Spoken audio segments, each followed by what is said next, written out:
Assalamualaikum warahmatullahi wabarakatuh. Selamat malam semuanya. Selamat malam teman-teman kelompok 4 dan selamat malam kepada narasumber. Sebelumnya perkenalkan nama saya Rafli selaku perwakilan dari kelompok 4. Sebelum melanjutkan ke acara yang berikutnya, izinkan kami untuk melakukan perkenalan. Dimulai dari saya Rafli Farensiar Lambang, NRP 72. Selanjutnya teman saya. Ya, izin masuk teman-teman. Perkenalkan nama aku Revaldi Duta Permana, NRP 77. Oke, kenalin aku Muhammad Bagus Prakoso, NRP 60. Baik, izin masuk. Perkenalkan nama saya Muhammad Kendrio Gato dari Nava, NRP 79. Baik, terima kasih.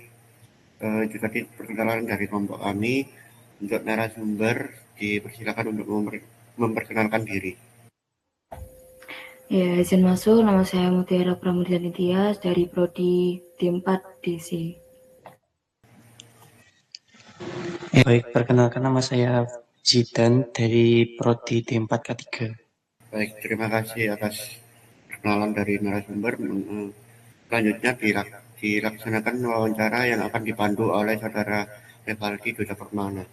Untuk waktu dan tempat dipersilakan.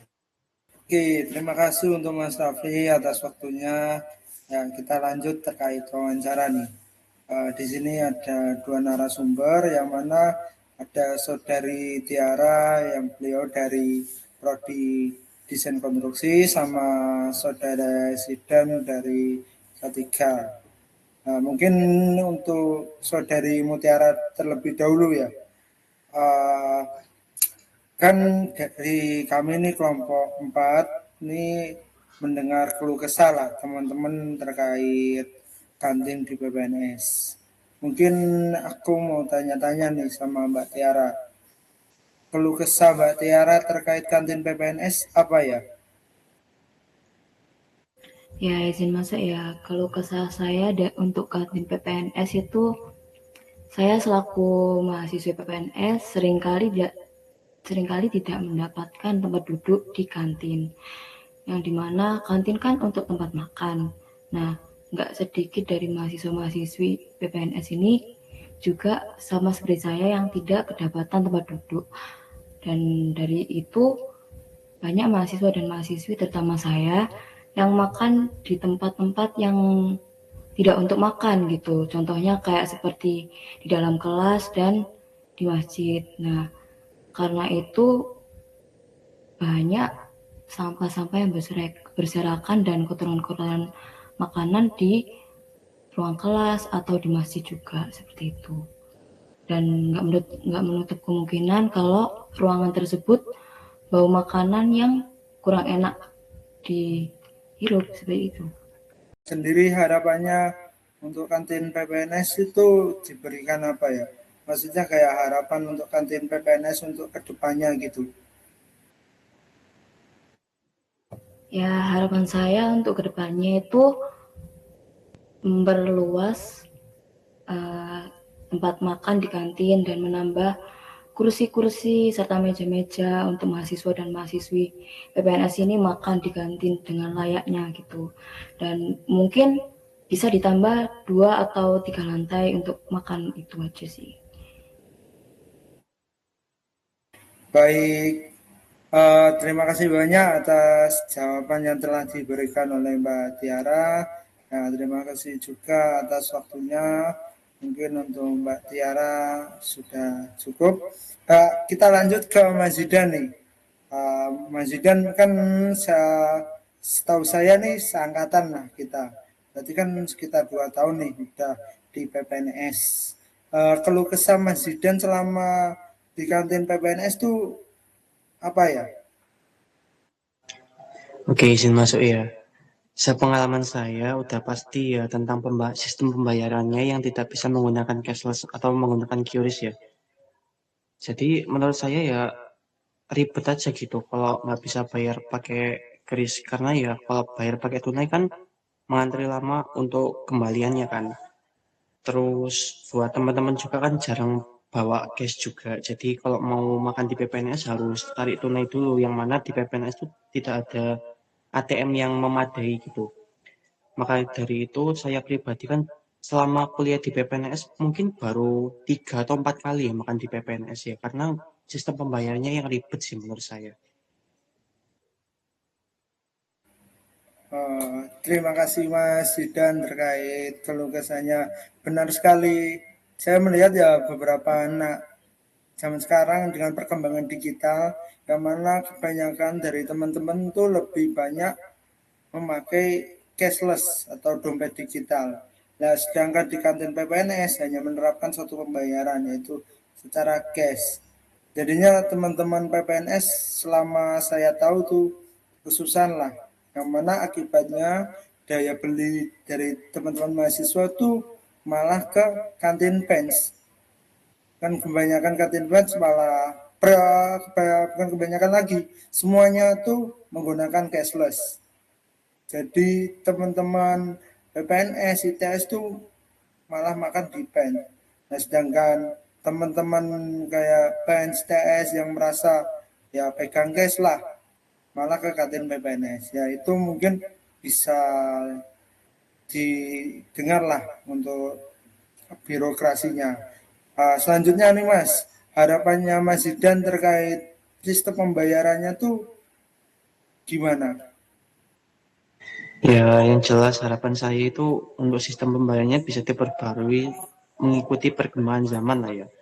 Yang dimana sekarang udah pada pakai non tunai semua, ya pakai kris lah biar nggak ribet juga. Oke. Terima kasih Mas Zidan terkait harapan-harapannya. Ya, semoga keluh kesah dari Mbak Tiara sama Mas Zidan bisa didengarkan lah oleh para mungkin direksi, dosen-dosen juga. Nanti mungkin ada regulasi atau kebijakan baru terkait kantin ini. Ya, mungkin sekian sesi wawancara kali ini. Saya ucapkan, saya mewakili dari teman-teman kelompok 4 mengucapkan terima kasih banyak atas waktu yang telah diberikan oleh Saudari Mutiara sama Saudara Zidan. Mungkin saya cukupkan terkait wawancara. Assalamualaikum warahmatullahi wabarakatuh. Kami dari kelompok 4 akan memaparkan hasil dari survei studi kasus yang telah kami lakukan. Selanjutnya untuk kasus yang kami pilih dalam materi kali ini adalah sistem pemesanan makanan kantin kampus, pre-order makanan dan pembayaran cashless. Untuk metode catering yang kita lakukan adalah wawancara, observasi, dan kuesioner. Dari hasil ringkasan yang telah kami lakukan adalah mahasiswa ingin kemudahan layanan dalam proses transaksi pembelian di kantin PPNS sehingga daya minat di kantin PPNS dapat meningkat. Terima kasih. Oke, selanjutnya hasil kebutuhan user, kebutuhan fungsional. Yang mana yang pertama sistem pembayaran yang efektif, yaitu kemudian opsi metode pembayaran dalam setiap transaksi di kantin PPNS. Di zaman yang modern kali ini, ya PPNS membutuhkan pembayaran melalui digital seperti OVO, ShopeePay, dan Dana. Ya, selanjutnya itu koneksi internet yang memadai. Koneksi internet yang stabil dan cepat membantu mahasiswa apabila melakukan transaksi dengan dompet digital. Ya, selain menerapkan pembayaran secara digital, kita harus difasilitasi juga dengan internet yang memadai. Jadi nanti teman-teman bisa memanfaatkan secara maksimal terkait hal tersebut. Yaitu selanjutnya yang nomor 3, jumlah kapasitas yang perlu ditingkatkan. Yang melihat perkembangan di PPNS yang tiap tahun mahasiswanya selalu bertambah terkait kuota, ya harapannya untuk jumlah kapasitas kursi saat ini sangat jauh dari kata cukup, yang mana sekitar 2000 mahasiswa lebih ya. Ya, untuk mahasiswa aktif dengan jumlah yang sekarang. Jadi yang mana kantin PPNS yang dengan kuota yang tetap, tapi untuk kuota mahasiswa selalu bertambah. Ya, selanjutnya terkait variasi stand. Ya, mahasiswa ingin stand yang ada di kantin PPNS lebih variatif agar semakin banyak pilihan.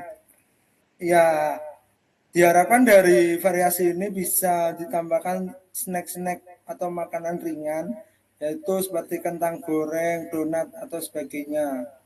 Yang selanjutnya kebersihan meja. Ya, banyak alat makan yang telah digunakannya tidak terkoordinir dengan baik sehingga mengganggu kenyamanan. Ya, mungkin ditingkatkan sumber daya manusianya ditambah terkait hal itu. Yang mana melihat banyaknya pelanggan dari KTP PNS yang besar, harapannya untuk bagian cleaning atau bagian bersih-bersih lebih banyak lah untuk membantu seperti itu. Akan dilanjutkan teman saya. Baik, untuk yang kelima yaitu user story. Yang pertama yaitu menormalisasikan penggunaan QRIS sebagai sarana transaksi di kantin PPNS. User story-nya yaitu mahasiswa ingin melakukan transaksi dengan mudah seiring perkembangan teknologi digital saat ini. Yang kedua, untuk fasilitas Wi-Fi semoga ditingkatkan terkait kecepatan internet karena penggunaan sangat banyak. Untuk user story-nya, layanan internet sangat dibutuhkan dengan situasi kondisi seperti saat ini. Melakukan pembayaran dengan dompet digital. Yang ketiga itu tambahkan kursi dan meja untuk duduk.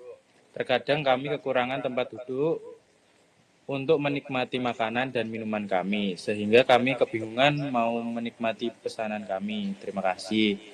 Untuk user story, penambahan jumlah kapasitas kursi sangat diperlukan seiring dengan meningkatnya jumlah mahasiswa aktif. Yang keempat, mungkin setiap booking bisa dikasih tenggat waktu, dikarenakan kadang seiring bertemu dengan yang duduk-duduk aja dan makan atau minuman sudah habis selama 1 jam. Untuk user story-nya, kurangnya kesadaran sesama mahasiswa ketika selesai makan yang kemudian tak kunjung meninggalkan tempat, sehingga mahasiswa lain yang akan makan di tempat kesusahan dalam mencari kursi kosong. Baik, bisa dilanjutkan untuk kesimpulannya dari teman saya. Baik, untuk selanjutnya yaitu kesimpulan, yaitu perlunya penyesuaian metode pembayaran dengan perkembangan teknologi saat ini perlu dilakukan. Mahasiswa saat ini cenderung lebih memilih menggunakan dompet digital karena kepraktisannya. Ketika melakukan penyesuaian metode pembayaran, perlu juga penyesuaian layanan jaringan internet yang stabil, karena jaringan internet menjadi kunci utama dalam transaksi digital. Penambahan kapasitas kursi juga perlu, mengingat jumlah mahasiswa aktif saat ini sudah cukup banyak. Berikut ini adalah hasil dokumentasi kami telah mewawancarai narasumber. Dan berikut ini adalah hasil dari survei kami yang kami adakan di Google Form. Bisa dilihat dari presentasenya. Mungkin bisa dilanjut dengan yang lain. Terima kasih atas waktunya beberapa dari teman-teman untuk mempresentasikan hasil kuesioner yang telah dilakukan. Sekian dari kelompok kami. Kurang lebihnya mohon maaf. Saya ucapkan terima kasih. Assalamualaikum warahmatullahi wabarakatuh. Waalaikumsalam warahmatullahi wabarakatuh. Assalamualaikum warahmatullahi wabarakatuh.